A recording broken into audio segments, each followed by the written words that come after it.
Whether you're buying, selling, or just keeping an eye on the market, this real estate update is brought to you by Bailey's Country, your rural and lifestyle property specialists.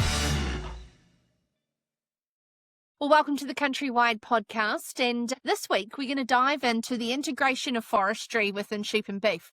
Could be a controversial topic, or could be actually about making some dollars and cents around the combination of forestry for sheep and beef farmers. And, you know, there is the Farm Forestry Association. There's a lot of sheep and beef farmers who've been in forestry for quite some time. But also, I'm excited that this is one of the first podcasts and articles in our partnership with NZIPIM, the New Zealand Institute of Primary Industry Management, now known as the Institute of Rural Professionals, where we are republishing from their very well sought after journal an article of my selection in CountryWide going forward. And I definitely picked this one out because I think, you know, the beauty of the technical articles within the journal is that you've got experts who are living and breathing these topics every day. And joining me on this podcast is the New Zealand Institute of Forestry's forestry consultant, Peter Handford. Welcome, Peter, and thank you for your time. Great to be here. Interesting topic to talk around. So, yeah. It is. So you live and breathe forestry, but you've gone and put together this article, and it is in the CountryWide Spring 25 issue and online. How can sheep and beef farmers see forestry as more than a binary choice between farming and full conversion to pine plantations? So firstly, can you just give us a little bit about your day-to-day role as a consultant and your involvement with the sheep and beef sector so far? Sure. So, yeah, I'm originally trained in forestry, but my background's really across land use as well in the wider sense. So day to day, we do a lot of work working across the farm landscape. So a lot of work with sheep and beef farmers, sort of looking at their businesses and often working in an integrated team, sort of looking at farm systems, looking at forestry and how do we, I guess, really set up farms for the future in terms of trying to provide greater economic resilience and also address the kind of wide range of sort of environmental outcomes and a range of things that farms really need to, you know, getting more and more pressure to deliver on as well. So we're trying to find those middle ways or sweet spots or sort of, you know, to kind of help people through that process on their land. Before we get into the how and the economics of it, that binary choice came from a very polarized position with a billion trees at the time, but also too, the forestry industry was quite defensive. And I imagine they represent a lot of stakeholders, so they had to be careful of the whole farm conversion people and the farm forestry guys. What's it been like? I guess for us, we've always felt that it's not that it is bringing the two together. And yeah, certainly, I mean, I mix, because of the role that we have, I mix with a more pure forestry audience and then with a more pure agricultural one. And I think, yes, often it's that kind of classic thing of a bit of lack of understanding on each side. You know, foresters are seeing, you know, their way as you know, that it needs to be one whole system. And sometimes on the farming side, people are kind of concerned about letting any sort of amount of trees or forests onto the landscape as the kind of means that the whole place is going to get swamped. So it's certainly been a tense environment and often quite unproductive, you know, often throwing rocks at each other sort of across the divide, which is, I think it kind of means that both sides miss a huge opportunity, is my feeling. I certainly think in agriculture, there's a real opportunity for, you know, as we'll get into talking, you know, to sort of improve the opportunity in terms of your farm and to sort of add value. Sheep and beef farmers, they live and breathe, you know, ecosystems and how things integrate all the times. You know, let's be careful. We're not obviously telling anyone to suck eggs here. Yeah, sure. Integration of trees into a farm. What do you think the barrier is, apart from, say, an aversion to the whole farm, which this is not what we're talking about, to actually sit down and look at what your land use capability is for a farm plan going forward? And what's been your learning, like dealing with sheep and beef farmers on the potential, like taking them on that journey? Yeah, I think it varies a lot in terms of the level of knowledge. Like some people, obviously, that, you know, there's people that have been working in this space for a long time and have done heaps and have some incredible sort of outstanding examples of how you do it well. I think one of the things we often find is that people get to a point that they're interested, they want to do some more in that space, but it's not their day-to-day skill set or their day-to-day knowledge, and there's always more pressing kind of tasks and more pressing management day-to-day in the farm operation. So I think that can sometimes be a barrier, is that if you haven't got access to understanding and skills yourself and you've got too much to do already, it's kind of hard to get down that track. So I think where you've got drivers in terms of, obviously a significant income potential or funding or support to get underway, that can really sort of get some progress and break down those barriers. And there's probably obviously some generational inheritance of experience that people have been through with forestry blocks that were planted back in the day that are coming to maturity, and like some learnings that have either positive or negative that have affected them. Yeah, no, that's a really valid point, is that like lots of people will have stories of, that so-and-so planted a block that was going to make them all the money and then they only broke even. But there's so much understanding. There's a need to kind of understand those basics. I mean, if you're in a farming sort of situation, if you sell wool that's full of dags and you've got a low grade, then you're not going to make much money of it. Whereas if you're selling high grade wools, so it's the same process in terms of a forest. There's not just people just look at a forest and if you're less involved, you just see it as a patch of forest and that's the same as that patch of forest over there. But that's completely not the case. So a forest that's well managed, for example, has been sort of pruned well and well tended and is in the right place, has been thoughtfully planted, then that might make $30,000 a hectare in certain situations, whereas another one which has been untended and poorly managed might struggle to break even. So a huge difference, and I think people need to kind of understand that and sort of, it's easy to kind of take the worst case scenario and think that's the reality, but it's always a sort of an at sight sort of situation in terms of what happened there. But also too, and you highlight in your article that so therefore with that, starting with aligning with your actual strategies and goals for the farm is a great way of, as a drafting gate, so to speak, of what type of forestry you do. Yeah, absolutely. Yeah, very much so. And I think the other kind of thing that we talk about quite a bit is thinking of sort of forestry and forestry as a framework for your farming operation. So if you get it right, it basically makes your whole operation potentially make it more efficient in terms of, the difficult areas that take your time in terms of farm management become the areas that you don't have to think about now because it's in a forest and you're only going to have to do operations every 5 years or 10 years or something.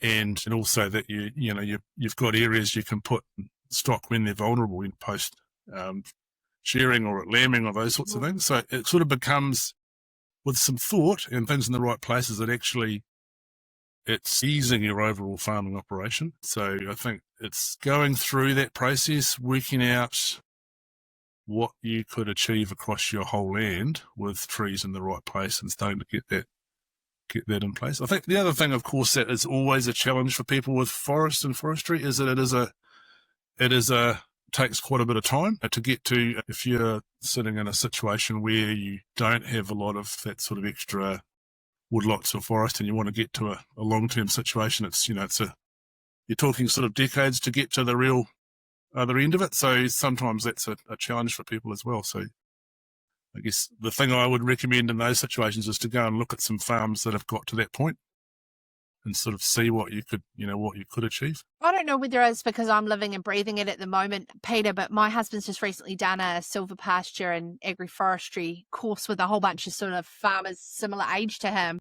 And it's kind of like the real discussion of our generation at the moment around like actually learning in the space, because when you start to find out that if you design it a certain way, there's all these ETS benefits that you wouldn't know about and bits and pieces. And so I suppose first question is really, where are you seeing that sort of demand to have like good forestry strategies on sheep and beef coming from? Is it sort of revenue led, or is it about actually now having an integrated sort of business design that's kind of evolving out of the next generation farming, or what are you sort of saying? Yeah, it's a bit of a mix. I think in terms of a look at where the work is that we're doing, it's there's a certain drive from say, regional councils and others who are trying to support and assist movement into more integrated land use. So there's sort of some developed from that end. There's, as you say, there's farmers who are realising the opportunity around the ETS as part of the farming operation. So that kind of, really good sort of sensible development of thinking about not the ETS as something that's going to displace you and put you off the farm, but rather the ETS as an opportunity for you to actually make your whole farming operation a sort of a lot. So as you say, there's certainly a group of people on farms that are getting their heads around that, starting to understand that. And then I think there's also a sort of probably another community of farmers who are interested in that sort of holistic approach to farming, whether you call it regenerative agriculture or those sorts of things, who are interested in that sort of whole space of more trees in the landscape from a carbon, biodiversity, that sort of point of view. So there's quite a few different angles, and I guess we've been working in this space for a long time, probably for a couple of decades. And I guess what we're really seeing is a huge lift in the amount of kind of really practical interest in this space now. Yeah. I was just on the shelter, shade and animal welfare part. Yeah. Really interesting place I went was at Amarama Station with Richard Subtle, and there was these beautiful big trees in their yards. Yeah, right. And I was talking to him about it, and he said, Dick Ewing, who you'd think would be just a lamb trader, who had actually explained to him around just like weight gain differences with them huge. Not being in heat stress at the yard. So totally, like all of those things it's kind of like there's old knowledge coming background and into this as well. Absolutely. I think that's I've talked about that a lot with colleagues and others in terms of, as you say, that sort of, this is stuff we know. It's pretty practical, pretty common sense. You only need to go out yourself on a stinking hot day in midsummer and you just want to find some shade, if you're out in the middle of a paddock. And an animal in that situation is going to be stressed, therefore they're kind of they're not going to be putting on weight the same way. There's kind of obvious, and there's a lot of research that's been done over the years in that space. So there's kind of direct, fairly obvious benefits. One of the things that we're kind of interested in is the whole, I think as well, with the whole move on a lot of, I guess not so much sheep and beef, but there's been a move to halter and to sort of like really kind of detailed monitoring of animals. I think we'll probably find over time we'll be able to see that more directly in terms of, we can actually sort of assess the level of stress that animals are under in different situations. So it's kind of, I think it's, like to farmers who are out there, they kind of know, when you're in a landscape where there's trees and shade and, it's just a more comfortable place to be really. So, yeah. The economic data that you've put in this article and again on the online article really focuses on modelling out radiata versus sort of special purpose timber species and native. So it's all there with it for whatever your sort of interest is on 10% and 30%. This is of the farm area and what the different EBITDA or sort of profit from having no carbon or carbon is. Can you sort of talk to that? Yeah, sure. Yeah, no, absolutely. Like any economic modelling, it's always based on assumptions, but it's useful in terms of getting that relativity and understanding the difference. So I think what we're basically doing is taking example sort of monitor farm data situations and then looking at if you were to put 10% or 30% of that into take it out of pasture and into forest. Like from a lot of work around the country, we know that in sheep and beef farms is generally often there's 10% of the farm that's in difficult gullies, difficult areas where the actual stock carrying capacity is a lot lower. So you can generally take some areas out without having much impact on the overall production of the farm, and also allowing you to sort of focus more intensively on the remaining area.